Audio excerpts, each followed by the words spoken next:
আমরা যারা মুসলমান আমরা খাবার বাছাই করার ক্ষেত্রে হালাল শতভাগ।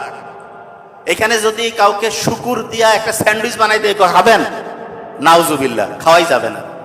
কিন্তু একজন চোর বাটপার কয়েক কোটি টাকা আমরা জানি 2 নাম্বারি গিরি করে সাদাবাজি করে টাকা আনি দিছে, আসসালামু আলাইকুম, চলবে। শোনেন, আপনি প্রোডাক্ট যেটা হালাল সেটা তো ভালো, কিন্তু তার চেয়ে গুরুত্বপূর্ণ দেখেন ইসলাম কি সায়েন্টিফিক। আল্লাহ কিন্তু বলছে যে তুমি যদি এমন অবস্থায় পারো জান বাঁচা ফরজ, সেই সময় তুমি হারাম মৃত জিনিসও খাইতে পারবা। কিন্তু দেখেন আল্লাহ কোনো জায়গায় বলে নাই যে তুমি তোমার জান বাঁচার জন্য অন্যের হক মেরে, অন্যকে আক্রমণ করে, অন্যের কাছে চাঁদাবাজি করে, অন্যকে ঠকিয়ে, মিথ্যা বলে, মানুষের কোনোভাবে টাকা কায়দা কানুন করে টাকা নিয়া সেইটা দিয়ে কোনো হারাম হালাল খাবার খাও। এটা ইসলামের কোন জায়গায় কি আছে? কষ্ট লাগলো বলতে, আছে?